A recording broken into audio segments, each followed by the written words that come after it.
Selamat pagi, siang, sore, dan malam. Welcome to Om Brewok Story. Semoga kalian sehat selalu dan diberikan rezeki yang berkah ya. Kali ini Om akan membawakan alur cerita yang berjudul Bawa Kofian. Film ini menceritakan tentang seorang cowok ex-mod yang kena PHK massal yang diperankan oleh Ayushmann Khurrana yang sedang menjalin cinta dengan seorang gadis yang diperankan oleh Sonam Kapoor. Tetapi cinta mereka terhalang restu dari babe sang cewek yang matre parah. Nah, mau tahu gimana kekonyolan mereka berdua untuk mendapatkan restu orang tua? Nggak usah pakai lama, siapkan kopi hangat bersanding dengan oncom goreng. Bemper Om Brewok Story.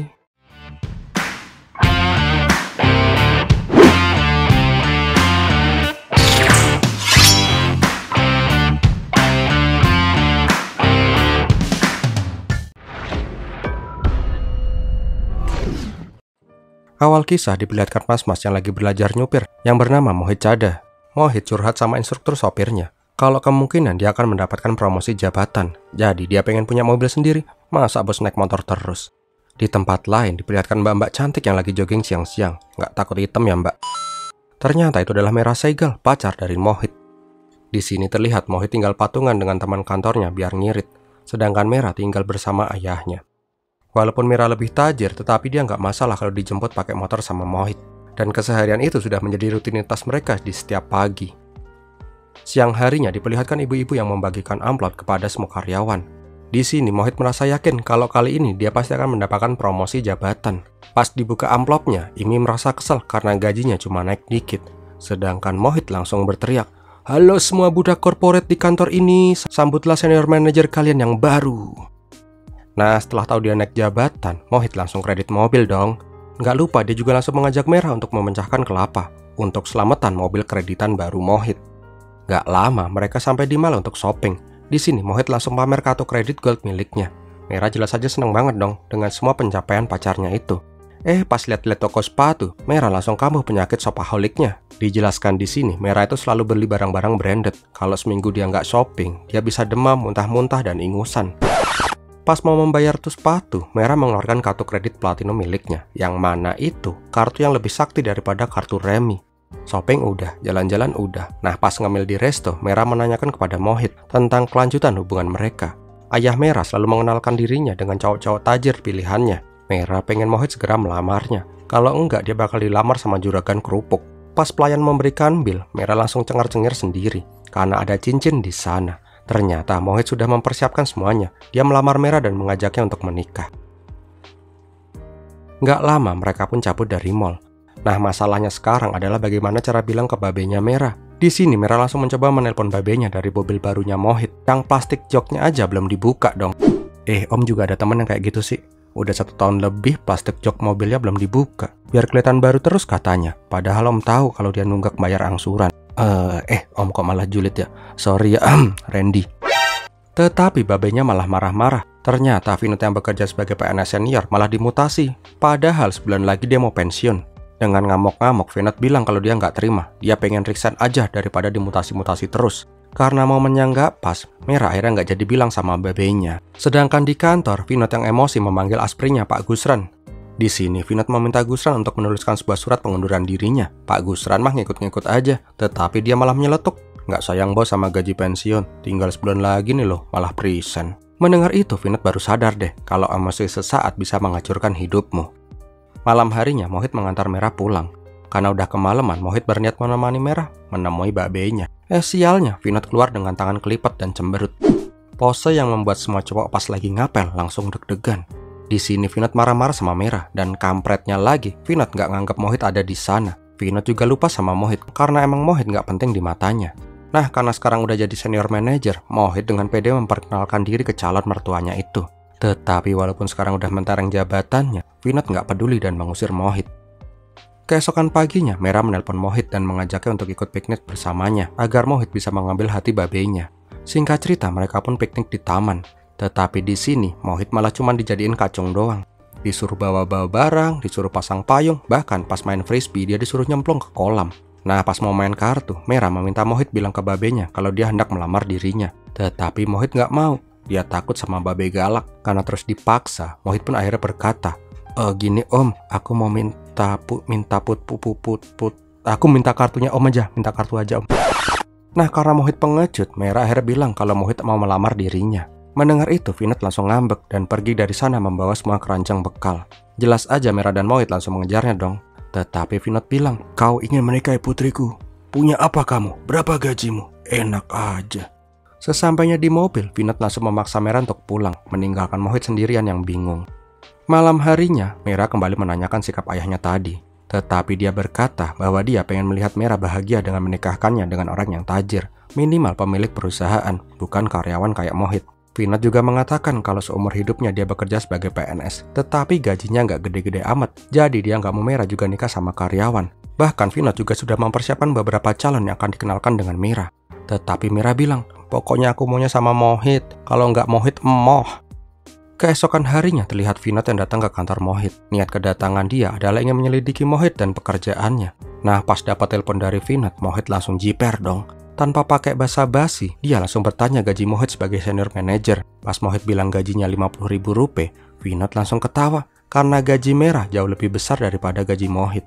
Nggak cuma ngetawain gaji kecilnya Mohit, dia juga menghina Mohit yang seorang yatim piatu dari kecil. Vinod sebenarnya nggak mau berurusan lagi dengan Mohit, tetapi karena anak putrinya terus merengek, Vinod memberikan satu kesempatan, yaitu masa percobaan untuk Mohit. Vinod akan menilai apakah Mohit layak menjadi menantunya atau tidak. Nah, pas Vinod mau cabut untuk peres-peresan, Mohit mengajak Vinod untuk ngopi dulu. Tetapi Vinod nggak suka kopi, dia sukanya olahraga. Mendengar itu, Mohit berkata, "Aku juga suka olahraga om, tenis, badminton, squash, semua yang pakai raket aku jago loh om." Merasa tertantang, Vinod akhirnya mengiyakan ajakan itu. Tetapi pas mau masuk ke lapangan, Mera mengatakan kalau babenya itu paling nggak suka kalah. Kalau di pertandingan ini babenya kalah, maka kemungkinan Vinod jadi menantunya akan sirna. Nah, mendengar itu, Mohit sengaja mengalah sama mbah-mbah yang napas aja nyicil. Setelah menang main squash, jelas aja Vinod langsung sombong dong, karena Mohit cuma gede omongnya doang. Tapi nggak apa-apa deh, yang penting bisa dapet anaknya. Keesokan harinya di kantor, Vinod mendapatkan surprise dari para stafnya dan memberikan kado pensiun untuk Vinod. Di sini mereka semua memberikan Vinod sebuah sabuk getar yang bisa getar-getar sendiri. Karena sebentar lagi Vinod akan masuk ke dunia rebahan sampai tua. Untuk berterima kasih ke stafnya, dia berniat memberikan sebuah kenang-kenangan untuk kantor. Nggak lama Vinod dan Gusran datang ke sebuah toko TV. Pas lagi lihat-lihat TV untuk kantor, Vinod melihat sebuah berita yang menerangkan PHK besar-besaran di perusahaan Air Connect, yang mana itu adalah perusahaannya Mohit. Melihat itu jelas saja Vinod senang banget dong, karena kalau Mohit kena PHK, maka dia nggak perlu melihat anaknya nikah sama pengangguran. Sedangkan di tempat lain diperlihatkan Mira yang sedang bersama bosnya. Bosnya mengatakan kalau Mera akan mendapatkan promosi menjadi pimpinan cabang di Dubai. Semua fasilitas dan biaya hidup akan ditanggung oleh kantor. Nggak cuman itu, gaji Mera akan dikalikan 3. Tetapi di sini Mera malah menolak semua itu, karena dia berniat menikah sebentar lagi. Pas lagi asik-asiknya ngobrol sama bosnya, tiba-tiba bosnya mendapat telepon dari resepsionis kalau babenya Mera datang ke kantor. "Mayera, apa kamu sudah melihat berita?" kata Vinod. Ternyata Vinod ingin melihat ekspresi Mera ketika tahu perusahaan Mohit itu bangkrut. Gak lama Mera menelpon Mohit, tetapi karena Mohit gak ada, Imi lah yang mengangkat telepon itu. Imi bilang kalau Mohit lagi menghadap bos karena dia juga kena ikut PHK-an. Tetapi pas mendengar berita itu, Mera berpura-pura lega agar babenya gak tahu kalau pacarnya sekarang jadi pengangguran. Di ruangannya bos, Mohit marah-marah kenapa dia yang baru 2 minggu naik jabatan malah kena PHK. Tetapi keputusan kantor sudah bulat. Karena kesal, Mohit akhirnya malah menghina bosnya dan pergi meninggalkannya begitu saja. Di luar, wartawan sudah standby dan hendak mewawancarai Mohit. Untungnya Mera datang di saat yang tepat. Kalau telat sedikit, pasti babenya bakalan tahu dong.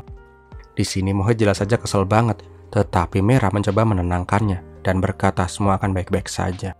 Ketika Mohit lagi mumet-mumetnya, di rumah, Vinod malah menghubungi temannya yang seorang kepala polisi. Dia meminta temannya mengecek semua catatan dari Mohit, apakah dia pernah melakukan tindakan kriminal atau enggak. Keesokan harinya, pas Mohit mau melamar pekerjaan, dia malah ditelepon sama camarnya Belin. Vinod meminta Mohit mengirimkan semua berkas-berkasnya, seperti KTP, KK, NPWP, kartu perpus, member pijet. Yang terakhir enggak.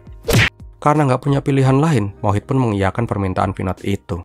Nah, pas wawancara, Mohit mendapatkan pekerjaan di perusahaan itu, tetapi sebagai karyawan magang dulu. Karena gengsi, Mohit langsung cabut dong. Dia berpikir kalau dia itu manajer berpengalaman, masa disuruh jadi karyawan magang.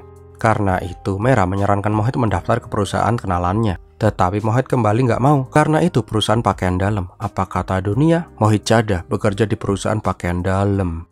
Nah, karena ngelamar nggak nemu-nemu yang cocok, akhirnya Mohit, Mera, dan teman-temannya malah piknik dan party habis-habisan biar nggak stres.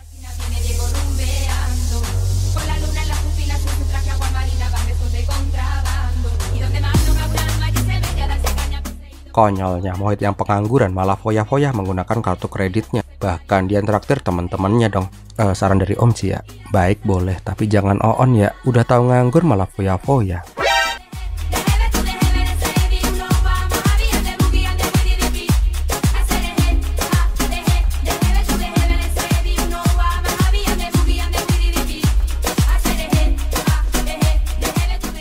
Singkat cerita, ketika Mohit hendak wawancara pekerjaan, kembali lagi Vinod bilang kalau dia lagi perjalanan ke kantornya Mohit. Mendengar itu, jelas aja Mohit langsung cabut dong dan gak ikut wawancara itu. Di sini dia juga telepon sama sohibnya Imi untuk membantunya. Gak pakai lama, Imi langsung menjelaskan ke teman-teman kantornya kalau campernya Mohit mau ke sana dan menyuruh mereka semua untuk berpura-pura kalau Mohit masih menjadi manajer di sana. Sialnya, pas menuju kantor, Mohit malah kejebak macet. Dan macetnya tahu nggak? Gara-gara traktor melintang di jalan dan ada supir baja yang gelut. Dan kerennya lagi, di belakangnya ada rombongan orang nikahan. Kalau nggak di India kayaknya nggak bakal ngelihat kejadian kayak gini deh.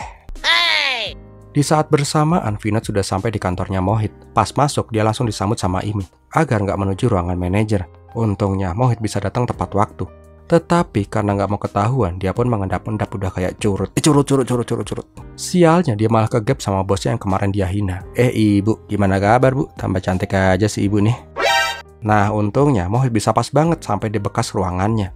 Karena nggak mau kegap lagi, Mohit akhirnya mengajak camar resehnya itu makan siang bareng. Pas makan siang, Vinod menunjukkan semua hasil pengecekan polisi. Ya bisa dibilang nggak bagus tapi ya nggak jelek juga sih. Karena terus diomelin, Mohit mengatakan, Om, ini semua Om yang ngerjain ya? Keren Om. Kenapa nggak daftar kerja lagi aja Om? Sekarang banyak perusahaan yang mencari orang-orang ahli setelah pensiun loh Om. Jadi Om nggak akan nganggur di masa pensiun. Yang penting gajinya lumayan loh Om. Mendengar gaji yang lumayan, Vinod langsung tertarik untuk kerja lagi. Lagi enak-enaknya ngibul. Ternyata kartu kredit Mohit ditolak. Karena nggak bawa uang cash, akhirnya Mohit meminjam uang dulu ke Vinod untuk makan siang itu dan akan menggantinya nanti. Pas mau mengambil uang di ATM, dia langsung shock karena saldo di ATM-nya udah habis. Karena nggak mau ketahuan camernya itu, Mohit kembali ngibul kalau kartunya ketelan ATM karena salah PIN. Dia berjanji akan menggantinya nanti sore pas tanding squash. Pas Vinod pergi, Mohit kembali mendapatkan telepon dari leasing karena angsuran mobilnya udah jatuh tempo. Karena udah nggak punya uang speser pun, Mohit akhirnya menghubungi Mera untuk meminjam uang. Karena Mera cewek yang pengertian, dia pun meminjamkan 50.000 ke Mohit. Di sini Mera menyarankan agar Mohit lebih mengatur pengeluarannya dan tidak pilih-pilih untuk melamar pekerjaan. Sebelum pergi, Mohit menanyakan sesuatu kepada Mera. Beb, kalau aku beneran gak dapat pekerjaan dan menjadi pelayan, maukah kamu tetap menikah denganku? Mera menjawab, aku tetap sayang sama kamu kok, sambil ninggalin bekas jigong di pipinya Mohit. Tetapi setelah itu, senyuman Mera hilang entah kemana. Sore harinya, kembali lagi Vinod tanding sama Mohit. Tetapi kali ini beda, karena Mohit serius tandingnya. Lah, kok jadi jago sini bocah? Karena kalah dan kepalanya kejedat bola tenis, Vinod langsung ngambek. Melihat itu, Mera menanyakan kenapa nggak mengalah aja. Tetapi Mohit berkata kalau dia sekarang lagi nggak bisa mikir, makanya dia nggak sadar kalau serius. Mengetahui kondisi pacarnya, Mera akhirnya paham. Tetapi pas mau mengambil tas, Mera curhat. Karena babenya akhirnya ini selalu membicarakan kalau dia pengen kerja lagi. Mera nggak setuju, karena babenya udah seharusnya menikmati masa pensiunnya. Mera juga meminta Mohit untuk tidak memberikan harapan-harapan palsu kepada ayahnya. Pas lagi Pak Pung, Vinod berkata kalau dia sudah memutuskan akan bekerja lagi. Tetapi Mohit nggak mau membantunya, karena Mera pasti akan ngamuk kalau sampai ketahuan membantu Vinod. Di sini Vinod mengancam, kalau Mohit nggak mau membantunya, dia nggak akan merestui. Mumet tau kono, rasakno. Karena nggak jadi nikah sama Mera, sepulang latihan squash, Mohit mengantar Vinod beli laptop. Tetapi masalahnya adalah, Vinod itu nggak melek komputer. Pas mau mengantar pulang Vinod, dia meminta diturunin di jalan aja. Tetapi Vinod meminta Mohit untuk masuk dari jendela, agar nggak ketahuan rada ART di sana. Vinod meminta Mohit mengajarinya pakai komputer untuk membuat surat lamaran pekerjaan. Karena nggak bisa menolak permintaan camernya, Mohit pun langsung petakilan manjat tembok udah kayak garong. Keesokan harinya, Vinod udah berhasil membuka Google. Sungguh pencapaian yang sangat keren sekali. E-nya 3. Pas disuruh membuat alamat email, nih aki-aki lambat banget. Karena nggak sabaran, akhirnya Mohit membantunya membuatkan email dan mencari lowongan pekerjaan di internet. Pas keluar pop-up iklan game yang mengganggu. Konyolnya, Vinod langsung merebut laptop itu dan malah asik mainan game tembak-tembakan. Pas lagi asik-asiknya, Vinod mulai curiga. Ini nggak apa-apa nih keluar seharian kayak gini. Kamu nggak ke kantor nggak masalah tuh. Di sini Mohit langsung panas dingin. Dia beralasan dia lagi cuti demi camer yang baik hati, nggak sombong, nggak matre, camer idaman sejuta umat pokoknya. Keesokan harinya, Mohit kembali melamar pekerjaan. Tetapi kembali lagi, perusahaan itu tidak bisa menerima Mohit karena gajinya yang dia minta terlalu tinggi. Di sini, Mohit memohon agar bisa diterima. Dia baru tersadar ketika bos itu bilang, "Anda mau melamar pekerjaan atau mengemis di sini?" Sedangkan di kantornya Merah, dia diajak teman-temannya untuk nobar di bioskop. Pas Merah menelpon Mohit malah marah-marah. Dia kesel banget karena semua perusahaan gak ada yang mau menerima dia. Sedangkan teman-teman yang dulu senang-senang bareng sekarang gak kelihatan. Pas lagi senang pada ngumpul, pas lagi susah pada ngilang semua. Beberapa hari kemudian, Mohit datang ke rumah Merah. Karena hari ini Merah ulang tahun. Ketika melihat ada bunga mawar tetangga, Mohit berencana mengambil satu. Tetapi ada gugu galak yang menjagain tuh bunga. Pas masuk ke rumah, dia melihat buket bunga yang sangat indah di meja. Pas mau masuk ke kamarnya Merah, Vinod malah ngagetin. Kampretnya, Vinod malah ngajak mabar game perang yang baru aja dia beli. Gokil nih aki-aki. Pas masuk ke kamarnya Merah, dia langsung memberi selamat kepada pacarnya itu. Nah, pas ditanyain Mohit bawa hadiah apa, Mohit menjadi terdiam. Dahlah, dikasih cepok aja yang gratis. Di sini Mohit berkata jujur, bagaimana aku bisa membelikan hadiah untukmu dari uang yang aku pinjam darimu. Pas lagi haru biru, teman-temannya Merah pada datang dengan hadiah yang bejibun banyaknya. Di sini Mohit kembali hanya bisa menghela napas. Karena sebagai cowok, dia nggak bisa memberikan hadiah kepada pacarnya yang ulang tahun. Keesokan paginya, Imi marah-marah kepada Mohit karena udah 2 bulan Imi selalu nalangin duit sewa kontrakan. Imi berkata agar Mohit tidak idealis dan menerima pekerjaan yang ada dulu, setidaknya untuk sementara waktu. Tetapi Mohit malah marah-marah karena dia adalah lulusan terbaik universitas ternama di India. Mana mungkin dia mau menerima pekerjaan receh. Karena kesal, Mohit pun mengusir Imi dan berkata akan mengembalikan semua uang yang dipinjam olehnya. Siang harinya, Mohit kembali ingin meminjam uang dari Merah. Tetapi Merah mengatakan kalau pengeluaran bulan ini lagi banyak-banyaknya. Kemarin buat acara pesta ulang tahun, terus buat beli tas Hermes baru. Aku bahkan belum beli sepatu 2 minggu ini.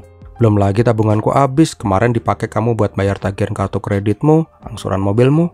Lagian kalau kamu gak punya uang, kenapa malah beli tiket konser rock sih? Mendengar itu semua, Mohit malah marah-marah kepada Merah. Dan di sini mereka malah berdebat. Intinya, Mohit berucap akan segera mengembalikan semua uang yang dipinjam dari Merah, plus dengan bunga-bunganya. Mendengar itu, Merah pun ngambek, dan dia pun minta diturunin di jalan. Ya kok bener diturunin di jalan? Duh, gak peka nih Mohit, itu cuman gertakan cewek aja kali. Pas anak dan calon mantunya ribut-ribut parah, Vinod malah SKJ di depan laptop. Tiba-tiba ada email masuk, email panggilan wawancara kerja coy.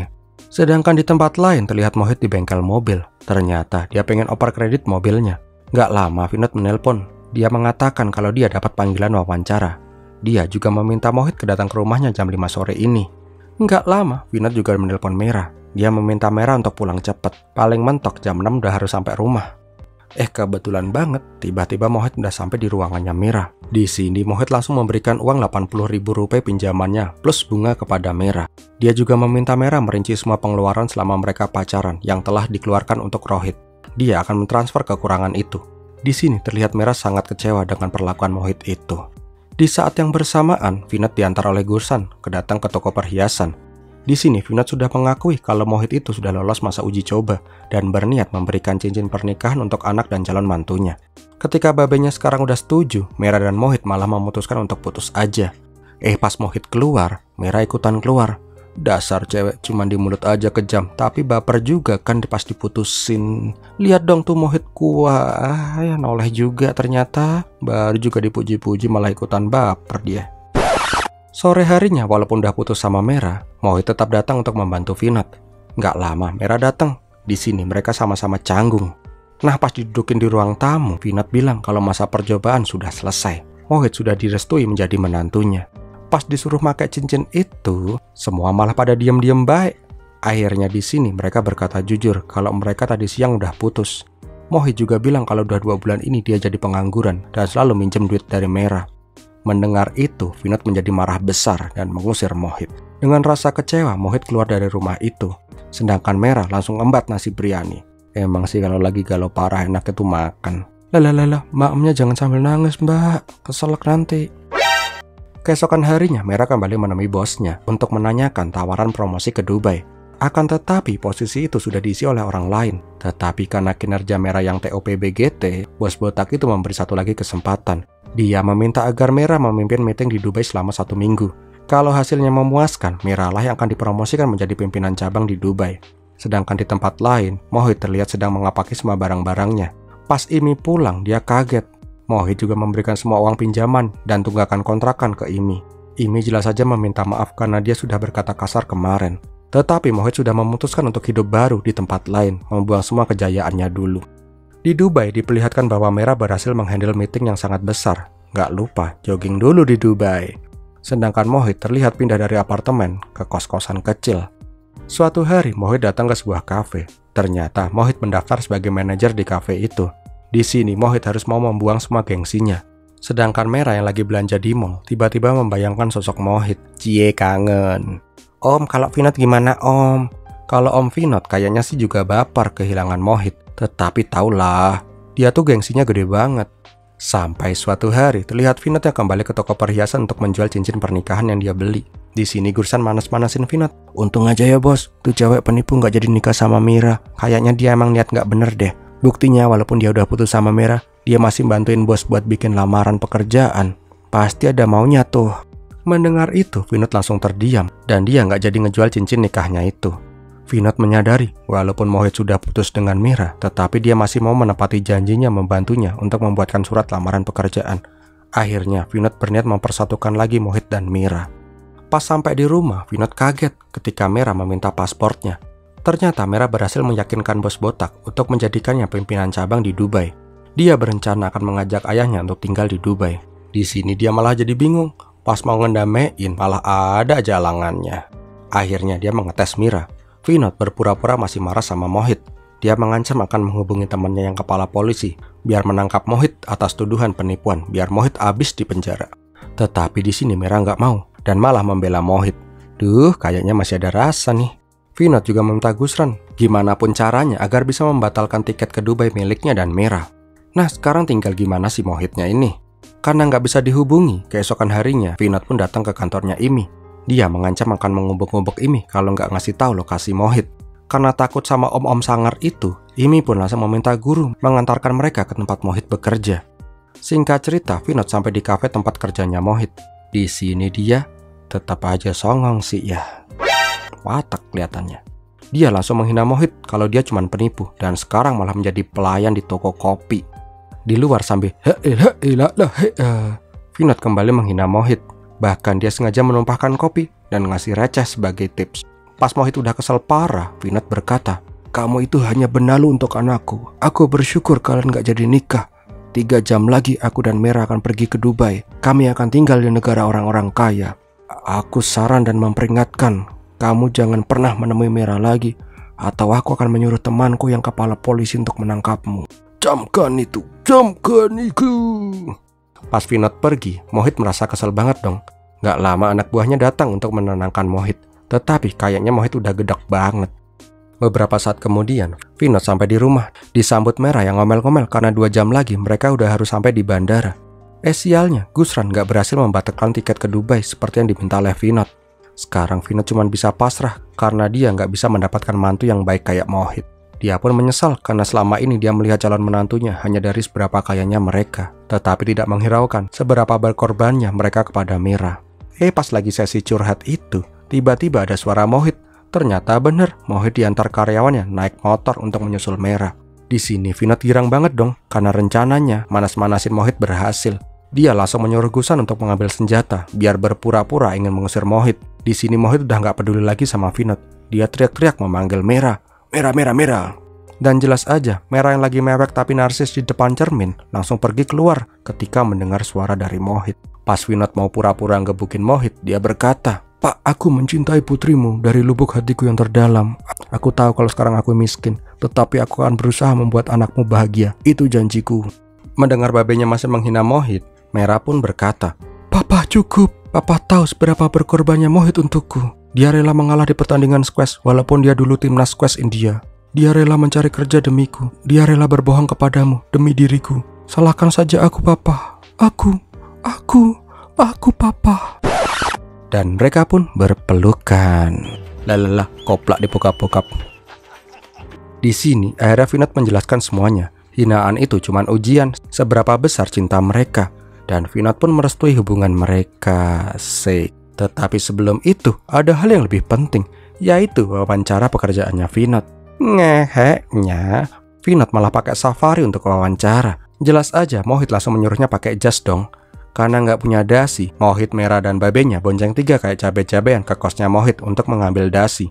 Pas masuk ke kosannya Mohit, Mera yang udah lama nggak tukeran iler, langsung tukeran iler dengan mesranya. Asik nih, kos kosong lagi. Setelah puas tukeran iler, mereka pun langsung mengantar Vinod untuk wawancara. Dada-dada dulu biar afdol. Selagi nungguin Vinod wawancara, Mohit dan Mera datang ke kafe. Semua karyawan di sana merasa senang karena Mohit bisa kembali bersama pacarnya. Di sini Mera nggak mau dong punya suami yang kerja di kafe. Mera pun punya ide. Mereka membuat coffee shop sendiri. Dengan ilmu marketingnya Mohit dan koneksinya Mera, mereka yakin coffee shop mereka akan sukses. Karena terlalu senang dan pengen cipokan lagi, mereka malah melihat Vinod datang dengan lemes. Mohit dan Mera tahu pasti babenya nggak diterima.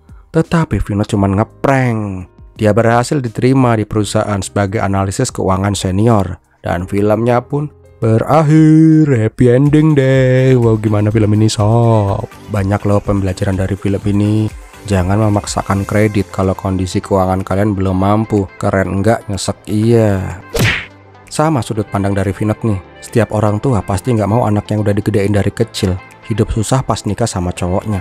Makanya kalau kalian masih single dan punya cita-cita nyari cewek yang mau diajak susah bareng, mending potong aja tuh otong. Malu jadi cowok bro.